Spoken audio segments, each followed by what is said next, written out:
ओफो नैना बेटा, ये सब क्या है? तूने फिर से रोटी के साथ अचार और चटनी बना दी। फ्रिज में सब्जियां रखी हैं, वो क्यों नहीं बनाई? माँ, आप जो बनाए खा लो ना। आपको पता है सब्जी बनाने में कितना टाइम लगता है? पहले उसको धो, छीलो, काटो और फिर बनाओ। इतनी देर कौन गैस के पास खड़ा रहेगा? ना बाबा ना, मेरे बस की तो नहीं है। अरे कल को ससुराल जाएगी तो वहां भी क्या ऐसे ही आलस दिखाएगी? उन लोगों को भी बिना सब्जी की ही रोटी खिलाएगी। आप हर बार ससुराल वालों को बीच में क्यों ले आती हो?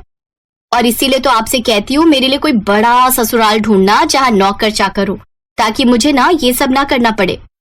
ऐसे कुछ समय बीत जाता है और नैना के लिए एक बड़े घर का रिश्ता आता है और कुछ समय बाद नैना ब्याह कर अपने ससुराल चली जाती है। शादी के अगले दिन उसकी पहली रसोई की रस्म होती है। वो रसोई में जाती है तो वहाँ का गैस चूल्हा देखकर हैरान रह जाती है। हे राम, इतना बड़ा गैस चूल्हा! खैर मुझे क्या, अच्छा ही है, ऐसे जल्दी खाना बन जाएगा। फिर वो तरह तरह के पकवान बनाती है। पूरी, कचौरी, आलू की सब्जी, हलवा, रायता सब बनकर तैयार हो गया। अब देखना कैसे ये लोग मेरे हाथ का खाना खाएंगे तो खुश हो जाएंगे। वो मन ही मन ये सब सोच रही होती है कि तभी नैना की ननद डिम्पल और जेठानी अनीता वहाँ आती है। अरे वाह, खुशबू तो बड़ी अच्छी आ रही है। लेकिन ये क्या, ये तो आधा ही खाना बना है। नहीं दीदी, मैंने तो आलू पूरी, हलवा, रायता सब बनाया है। तुम नई नई हो ना, इसीलिए शायद तुम्हें अभी यहाँ के रूल्स पता नहीं। यहाँ खाने में एक नहीं बल्कि 10-10 सब्जियां बनती हैं एक वक्त पर। क्या? इसका मतलब इसीलिए वो इतना बड़ा गैस चूल्हा रखा हुआ है? हाँ और क्या, तुम तो ऐसे हैरान हो रही हो जैसे मैंने तुम्हें 10 नहीं बल्कि 100 सब्जियां बनाने के लिए बोल दिया हो। वो क्या है ना, यहाँ हर किसी को अलग अलग सब्जी पसंद है। अब 1-2 सब्जियां ही बनेंगी तो कुछ लोग तो भूखे ही रह जाएंगे, इसलिए 10 तरह की सब्जियां बनती हैं। अगर किसी को ये ना खाना हो तो वो खा ले, वो ना खाना हो तो कुछ और खा ले।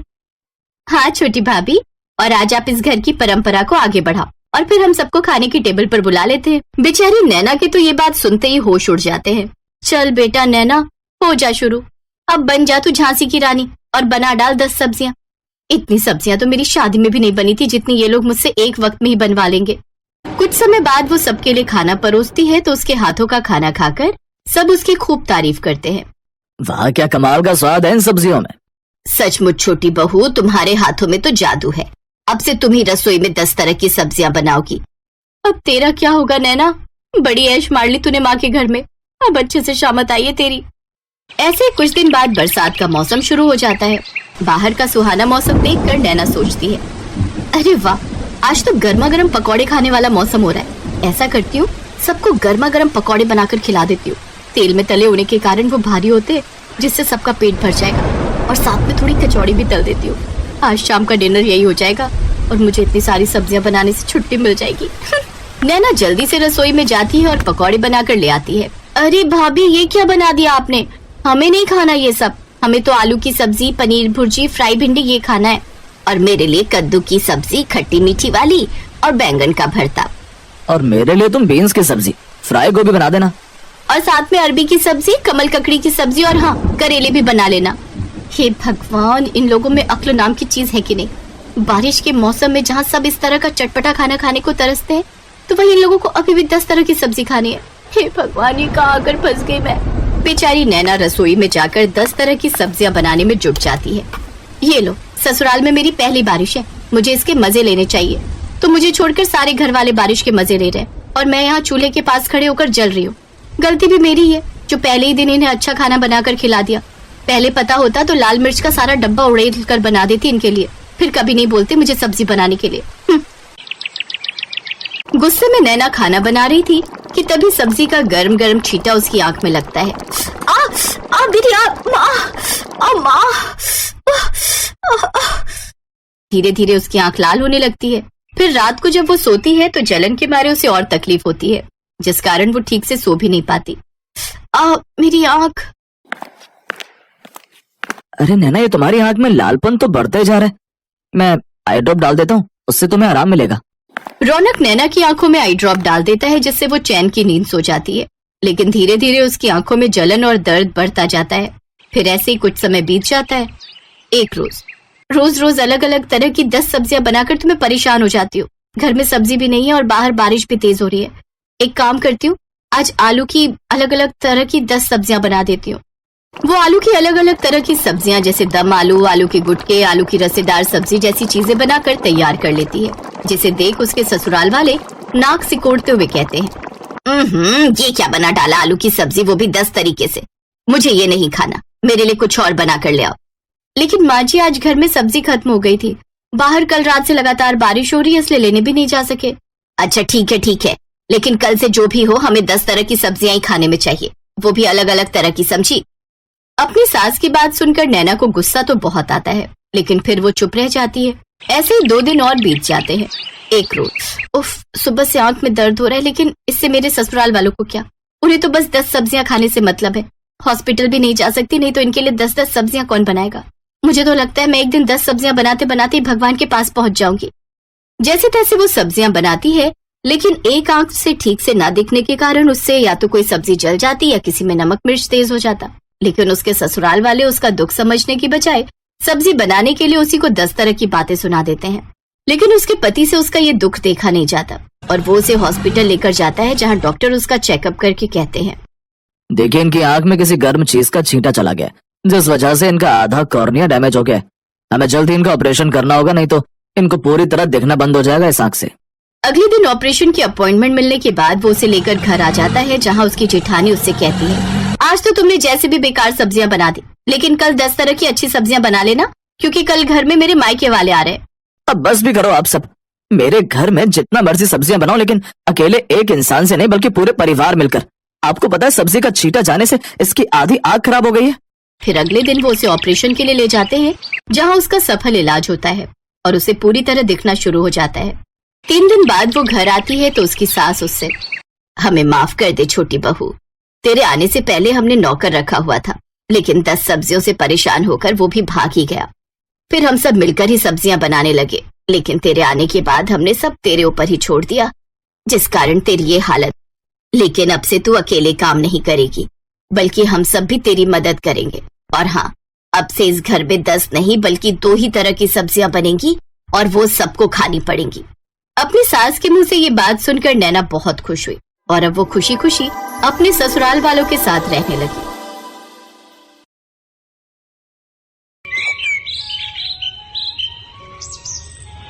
नूरपुर गांव में रहने वाली सीमा और अंकु 2 भाई बहन थे। वो बचपन से ही अनाथ थे। उनके माता पिता का देहांत कई साल पहले हो गया था। वो दोनों कूड़ा बिनने का काम करते थे। दीदी, बहुत दिन हो गए, कुछ अच्छा नहीं खाया, आज कुछ अच्छा सा खिला दो। बस इतनी सी बात, चलो मैं खिलाती हूँ। दोनों कल्लू हलवाई की दुकान पर गए और एक समोसा खाया। आज तो मजा ही आ गया दीदी, अगर ऐसा ही खाना रोज मिल जाए तो मजा ही आ जाए। नहीं भाई, रोज रोज हम ये अमीरों वाला खाना नहीं खा सकते। हमारे पास जितना है उसी में संतुष्ट रहना सीख। कुछ रोज बाद उस गांव में तेज बारिश आई और उनकी झोपड़ी बह गई। उनके पास जो भी सामान था वो बारिश में बह गया। दीदी आप रो मत, हम सेठ को जाकर बताते हैं तो वो हमारी कुछ न कुछ मदद जरूर करेंगे। वो खड़ूस कहीं का सेठ, वो तो 1 नंबर का लालची है, भला वो हमारी क्या मदद करेगा। चलो तो दीदी एक बार हम उनको अपनी परेशानी बताते हैं। उनका सेठ बड़ा ही खड़ूस था। वो हमेशा उनको कबाड़ के बेहद ही कम पैसे देता था। कुछ देर बाद वो दोनों सेठ के घर पहुँचे और सीमा ने मालिक से कहा, सेठ जी कुछ पैसे चाहिए, खाना खाना है, बारिश में हमारा घर और सब सामान बह गया, हम जल्दी कबाड़ा बिनकर आपके पैसे लौटा देंगे। तभी सेठ की पत्नी उर्मिला भी वहाँ आ जाती है। उर्मिला बहुत ही बुरे स्वभाव की थी। पैसे क्या पेड़ पर उगते हैं? सेठानी जी आप जो कहोगे मैं करूँगी। मेरा छोटा भाई है, इसे लेकर मैं कहाँ जाऊँगी? आपकी दुकान के बाहर जो टिन का छप्पर है उसके नीचे ही रह लेंगे। ठीक है रह लेना, लेकिन दुकान के बाहर क्यों? यहाँ हमारे तबेले में रह लेना, लेकिन उसके बदले में तुम्हें मेरे घर का सारा काम करना होगा। रहने के साथ 2 वक्त की रोटी भी दूंगी तुम दोनों को। बोलो मंजूर है? ठीक है मालकिन, मुझे मंजूर है। बारिश का मौसम था। दोनों भाई बहन तबेले में जो खाली जगह थी वहाँ बोरा बिछाकर सो जाते हैं और अगली सुबह घर का सारा कामकाज निपटाकर कूड़ा बिनने के लिए निकल जाते हैं। दीदी आज सेठानी के घर पकवान बनने की बहुत ही अच्छी खुशबू आ रही है, लगता है कचौड़ी बन रही है। आज तो मजा ही आ जाएगा कचौड़ी खा के। मैं तो सोच रही हूँ जल्दी से थोड़े से पैसे इकट्ठे हो जाएं, फिर हम अपनी झोपड़ी फिर से डाल लेंगे। तब तुम्हारी ये बहन तुम्हें अपने हाथों से कचौड़ी बनाकर खिलाएगी। कुछ देर बाद सेठानी 4 सूखी रोटी और रात की दाल लाकर उन्हें थमा देती है। सेठानी आप तो कचौड़ी बना रही थी, अंकु कब से उसकी ताक में बैठा था, उसका बहुत मन था। चुप कर, तू ये अमीरों का खाना है और तुम जैसे भिखारियों के लिए नहीं है। चुपचाप से ये दाल रोटी खाओ और फिर सो जाओ। सुबह 4 बजे उठकर गाय भैंस को चारा भी डालना है तुम लोगों ने। सेठानी वहाँ से चली गई। सीमा और अंकु की आंखों में बासी खाना देखकर आंसू आ गए। फिर सीमा ने अंकु से कहा, तू मत रो छोटे, मैं जल्द ही तुझे कचौड़ी बनाकर खिलाऊंगी। दिन भर काम करके भूख लगी थी, इसलिए उन्होंने बासी खाना खा लिया और फिर तबेले में सो गए। अगले दिन घर का काम निपटाकर जब वो कूड़ा बिनने गए तो अंकु ने वहाँ एक चमकती हुई चीज देखी। दीदी यहाँ आओ, देखो तो ये क्या है। सीमा ने जब उसे बाहर खींचा तो देखा वो एक बहुत ही सुंदर कढ़ाई थी। ये कढ़ाई, ये भला हमारे किस काम की? लेकिन बाजार में बेचकर पैसे जरूर मिल जाएंगे। हाँ लेकिन नहीं, हम इसे बेचेंगे नहीं। जब हमारी झोपड़ी बन जाएगी तब मैं अपने भाई को इसमें कचौरी बनाकर खिलाऊंगी। वो दोनों छुपकर उस कढ़ाई को तबेले में ले आए। अपने हाथ में कढ़ाई लिए सीमा अंकु से कहती है, एक दिन मैं अपने अंकु के लिए इसी कढ़ाई में कचौरी बनाऊंगी। दीदी मेरा मन तो अभी भी बहुत कर रहा है कचौड़ी खाने का। काश कि कोई जादू हो जाए और ये कढ़ाई कचौड़ी से भर जाए। उसके इतना कहते ही वो कढ़ाई कचौड़ियों से भर गई। दोनों भाई बहन ये चमत्कार देखकर हैरान थे।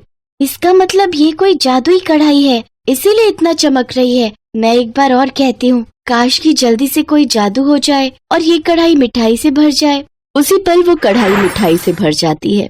दीदी इसमें तो सचमुच मिठाई आ गई। मुझसे तो अब इंतजार नहीं हो रहा। सेठ सेठानी भी सो गए हैं। चलो अब जल्दी से ये खाना खा लेते हैं।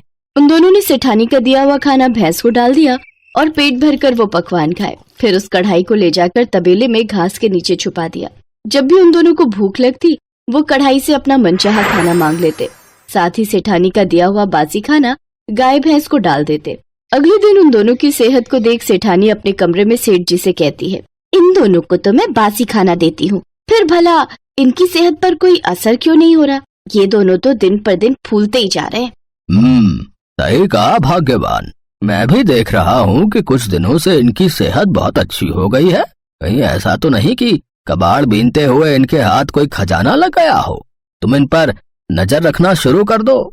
इसके बाद सेठानी ने उन पर नजर रखना शुरू कर दी और उसे उनकी उस जादुई कढ़ाई के बारे में पता चल गया।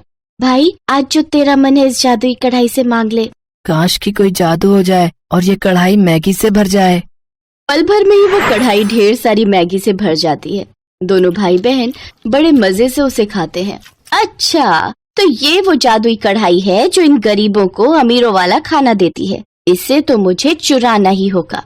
अगले दिन मौका मिलते ही सेठानी ने वो कढ़ाई निकाल ली। देखो जी, ये उन बच्चों की सेहत का राज, ये जादुई कढ़ाई जिसे मैं चुरा लाई। अब देखो मैं तुम्हारे लिए गर्मा गर्म पकवान बनाती हूँ। ए जादुई कढ़ाई, अपना जादू दिखा और हमारे लिए बिरयानी बना दे। अरे वाह, ये तो कमाल हो गया। अब तो तुम्हें कभी खाना बनाना ही नहीं पड़ेगा। तुम्हारी मेहनत भी बचेगी और राशन पानी का खर्चा भी। बिरयानी खाकर तो सचमुच मजा ही आ गया। अब बस गर्मा गर्म दूध मिल जाए तो फिर तो मजा ही आ जाए।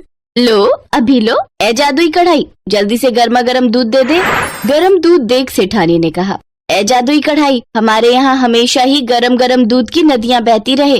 तभी पूरे घर में गर्मा गर्म दूध की नदियाँ बहने लगी और सेठ सेठानी के पैर उसमें जलने लगे। अरे बस कर जादुई कढ़ाई, जल्दी से दूध देना बंद कर दे।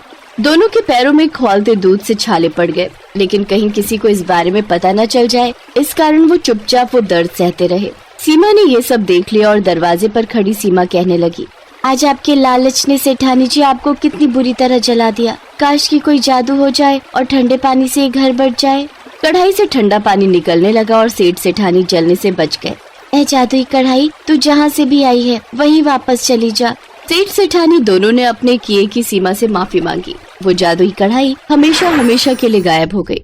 तुम नहीं होती तो आज हम जल ही जाते। तुमने हमारी जान बचाई है, इसलिए आज से तुम तबेले में नहीं मेरे घर में मेरे बच्चे बनकर रहोगे। साथ ही अब मैं तुम्हें रोज अमीरों वाला खाना खिलाऊंगी। उस दिन के बाद से सेठ सेठानी दोनों बच्चों को अपने बच्चों की तरह प्यार करने लगे और उन्हें अच्छे स्कूल में पढ़ने के लिए डाल दिया।